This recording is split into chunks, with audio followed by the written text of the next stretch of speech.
Hi, welcome back to my channel. My name is Lana. I've been planning this video since June when I first discovered BookishThoughts. She's now one of my favorite booktubers to watch. She's the kind of booktuber that I can just binge her videos. There are lots of videos that I've rewatched several times. Initially, I really liked her videos because her tastes in books were different from the other booktubers that I was watching at the time. And also her presence is just so, soothing and comforting, and I love her videos. And ever since I started watching her, my TBR had a lot of additions to it. So from the very beginning, I had the idea of doing a series of reading books that Jean has recommended. This is not necessarily books that are her favorite books, but just books that I found out about from her channel. So the idea behind this vlog was to pick up 4 books. I have 4 physical books that I would read that these books were recommended by Jean, but nothing went according to plan. I have mentioned before that I find readathons stressful, any kind of combination of having a certain amount of books to be read in a certain amount of time to be just triggering that part of my brain that loves and values efficiency, achievement, and control above everything else. And that part of my personality is causing enough trouble in my professional and personal life that I did not want it to be part of my booktube experience. When I created my booktube channel, I had to set boundaries and have a conversation with myself that booktube will not be a source of validation and something that I can achieve at, and consequently end up being a project I've put on so much expectation and pressure on that I end up abandoning because it can never be as perfect and as good as I want it to be. So all of this to say that this vlog was very stressful for me, and I actually considered not posting it at all because my goal of reading 4 books was not achieved. So now let me tell you about these books. First up, I have Daughter of the Forest by Juliet Marillier. This is a fantasy novel set in medieval Ireland about a young girl who is the 7th child of an Irish lord. She was basically raised by her brothers. They are a very close-knit family, and things happen and there is a curse and her brothers are in danger and she has to break the curse, and this is what the book is about. Next up, I have Daphnis and Chloe by Longus. This is a romance novel that's written and set in ancient Greece about 2 lovers, Daphnis and Chloe, as they first meet, then fall in love, and try to find a way to be together and express their love. Then I have, I've been calling this the Penelopiad for the longest time because in Russian her name is Penelopa, but I just realized that in English it's Penelope, so this is probably Penelopiad, right? Anyway, this is by Margaret Atwood, and this is sort of a retelling of the Iliad and Odyssey from the perspective of Penelope, who is Odysseus' wife. So this is Penelope telling the story of her life from the afterlife. Last one is my very first Terry Pratchett book, Going Postal. This is set in the fantastical world of Terry Pratchett, the Discworld. It's about an ex-con man who is given a second chance to redeem himself, and he becomes the postmaster. Generally in life, I like to start with the thing I'm least excited about. Like in food, I always start with the thing I don't like and I leave my favorite parts to the end. But in this instance, I chose the book that was the most intimidating, the one that was the longest with the tiniest font, and that's Daughter of the Forest. How long do you think you will stand, a fool in the desert, a boy with no plan, the day's on her last leg again. I cross it all slowly while the next one comes in.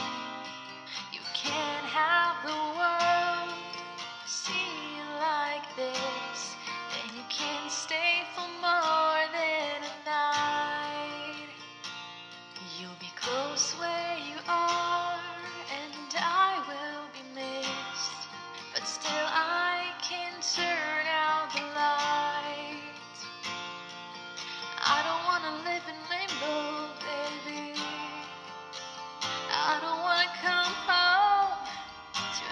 to bed. Said I'm so tired of the quiet, baby, and I'm too young to play dead. So come on and go out with grace. Lay down for a season and down for the rain. You can't have the world see you like this, and you can't stay for more than a night. You'll be close where you are, and I will be missed, but still I can turn out the lights. I can hear your footsteps at the front door. I can feel your heart pressed upon your poor soul, but it don't really matter, 'cause you'll be home come November.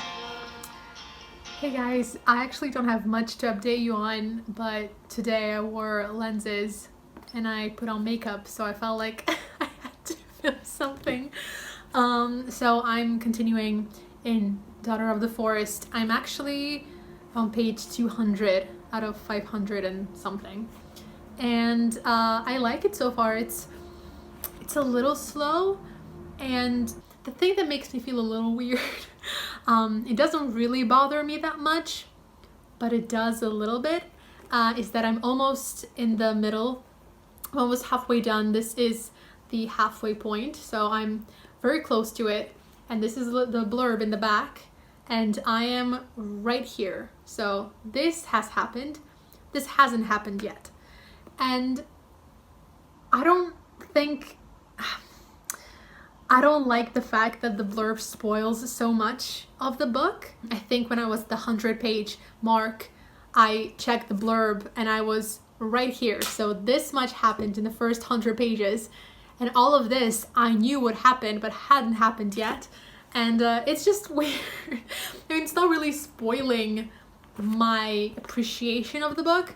I just don't like the fact that I know what's going to happen and I'm waiting for it to happen. I am enjoying it. I like the way it's written. It's definitely more literary fiction than fantasy. It feels like historical fiction, like a literary historical fiction with fantastical elements to it. It also feels very Irish, which means nothing because I've never been to Ireland, so what do I know? You're about to see a little part of a very emotional rant that I did that I had to edit down a lot. Just to give you context, because based on the footage it makes no sense where this is coming from. At this point it's been over a week of me reading Daughter of the Forest. I didn't have like a specific deadline for how long this will take me, but I initially planned for a week, so having 4 books to read and still being on the very first book and not even having reached the halfway point on week 2 was super stressful. And you're about to see what I decided. Hey guys, I'm just returning from a walk. I had a little bit of a cry session earlier today, just feeling super stressed about this vlog. It's Wednesday evening of the second week and I'm not even halfway down with the first book.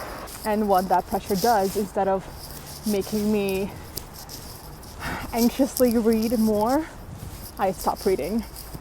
I don't pick up the book because picking up the book is work. And oh, there's a kitty. Oh my god, it's meowing. Do you hear it? Hi. So I've been trying to be better about not being so mean to myself, because it's such a silly thing. It's a vlog that, no one is making me do, that I wanted to do. And it's supposed to be something fun, and there I was crying about it because I felt like a failure again. Anyway, I'm back from my walk and I just wanted to show you my outfit because I actually feel good about it today. It's a dress that my sister gave me. Well, it's her old dress. And I paired it with riding boots. And I really like it. And it's not, it's definitely not warm enough to wear it. So underneath, I'm wearing like a thermal shirt. Thermal, is that what it's called? In Uniqlo, they have the Heat Tech collection. And so it's like an undershirt with long sleeves, which I wear all winter under all my clothes because it's very thin, but it does like keep heat in, so it makes everything warmer. And instead of tights, I'm actually wearing also Heat Tech leggings from Uniqlo. These are great to wear under jeans and pants also during winter. They're thicker than tights, but they're very thin as leggings, and they also trap the heat in, so they're great for colder weather. So I have made a decision. Last night it came to me out of nowhere, but I actually did get to the halfway point of Daughter of the Forest, and I am enjoying it. I am, but it's just taking me so long. And for the purpose of this vlog, I'm going to put it down for now. This is not me DNFing this. I will be reading this after the vlog is over, just to alleviate this pressure I feel. I have so many books on my TBR because of Jean. This vlog was always supposed to be part 1 of many, and I started this one with these books because I actually have physical copies of some of those books, and the rest of the vlogs will probably be me listening to audiobooks and reading ebooks out of other books that she recommended. But for the purpose of this video, I'm putting it down and I'm going to finish it on my own time to, you know, not grow resentful, to not start skimming, because I don't want to do that. I actually, you know, I really enjoy the writing style. It's beautifully written, and I want to enjoy this book without any edit stress. So I'm going to move on to another book, and I have the 3 other books right here, and I'm looking at them. I think I'm going to start with the shorter books, and I don't know which one to start with. We were in the backseat, drunk on something stronger than the drinks in the bar. I rent a place on Cornelia Street, I sit casually in the car. We were a fresh page on the desk, filling in the blanks as we go. As if the street lights pointed in an arrowhead leading us home. And I hope I never lose you, hope it never ends. I never walk Cornelia Street again. That's the kind of heartbreak time could never mend. I never walk Cornelia Street again. And baby, I get mystified by how this city screams your name. And baby, I'm so terrified of if you ever walked away. I never walk Cornelia Street again. I never walk Cornelia Street again. Window swung right open, autumn air, jacket around my shoulders is yours. We bless the rains on Cornelia Street, memorize. Happy Sunday. I feel like I need to explain this look. Basically, I have not read today yet. It's like 4 p.m. We went out for a walk and breakfast in the morning, and that took a while, and then we came home and my sister wanted to do a sort of TikTok inspired kind of reel, even though we don't have reels, so I'm just going to upload it on my IGTV, I think, on Instagram. Sort of like a bookish version of, like, you know, that TikTok thing when they change outfits with the beat, kind of like that. That took a long time. The lighting is atrocious because it's cloudy now pretty much all the time, so we don't really get a lot of light.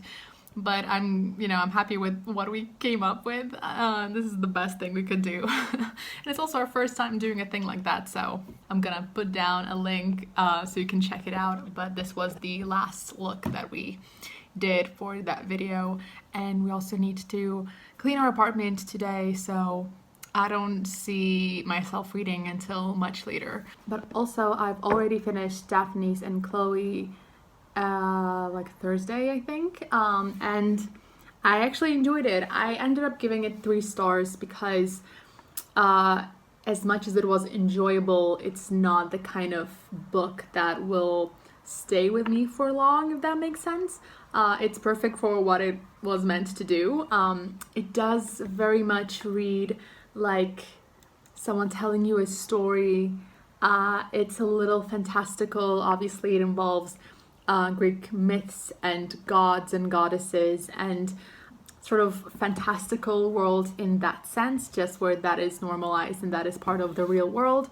And it was also just fun seeing, you know, the descriptions of everyday life in ancient Greece. So I did enjoy it. The ending reminded me a lot of a Shakespeare comedy. You know, when there are all these scenes, when all the mysteries and everything that was, all the confusion sort of come together and everything gets resolved in like a big scene. That was definitely, you know, something I thought of as Shakespeare when reading that ending. There are also things that just don't make sense, and not so much because of the fantastical part of the setting, but just, I guess, not that logic is different now, but the things we perceive as good reasons for something are a little different. If you read it and you know the explanations of Daphnis's father was just shocking to me. I did a lot of annotations where I just wrote, what the fuck? I'm very glad I read it. It was easy to read, it was entertaining, but it just didn't grip me, and I also don't think that was its purpose. So it did what it had to do. I enjoyed it, and I started the Penelopiad, which from page 3, actually page 1, I was so in love with. I just started texting my sister saying, you need to read this book, it's so good. I'm like on page 50 or something, and it gets better and better. It reminds me a lot of Circe. So it's much later now. We just came home from getting groceries and it's now like 10 p.m. How did the time fly today? And tomorrow I will be busy most of the day, so I won't be reading as much as I want to, and I definitely won't finish this today. I might get to like the halfway point. Why is this so hard? Okay, so I finished the Penelopiad and I loved it so much. I gave it 5 stars. It's so good. So the way the story is told, it has 3 sort of elements to it. The first one is Penelope being in the afterlife, telling her story from infancy to a little after Odysseus comes home.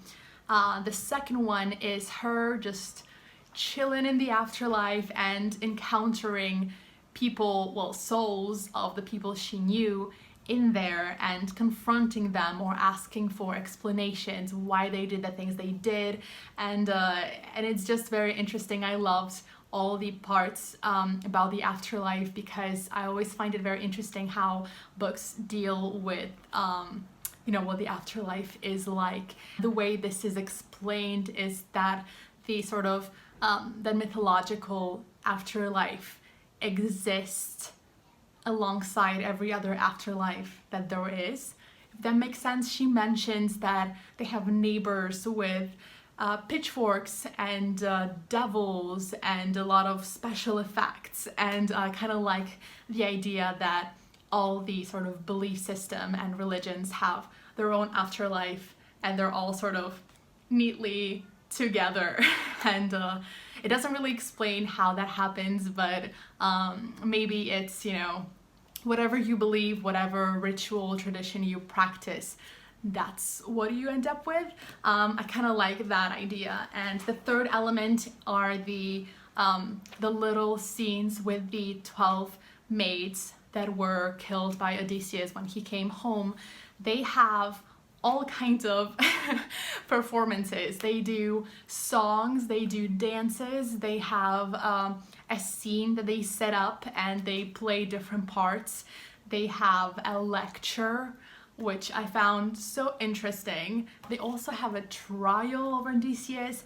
It's just, it's great getting to hear from them, and there are so many different types of storytelling. As I said, you know, there's prose, there's poems, there is songs, and it's just, it's so good, and I annotated the hell out of it. So after reading the Penelopiad, I hope I'm pronouncing that correctly, I naturally have Terry Pratchett to finish this vlog with, but right now, as I'm filming this, it's been 3 weeks since I initially started this vlog, and this is a chunky book. It has, you know, the font is pretty big, but I need a break. I just feel like I need to finish this vlog here.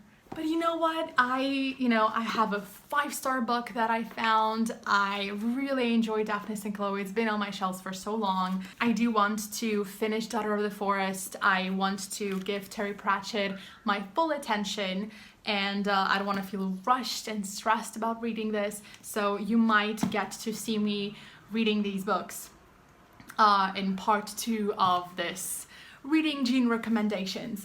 So that's it for this super messy vlog. Thank you so much for watching, and I will see you in my next video.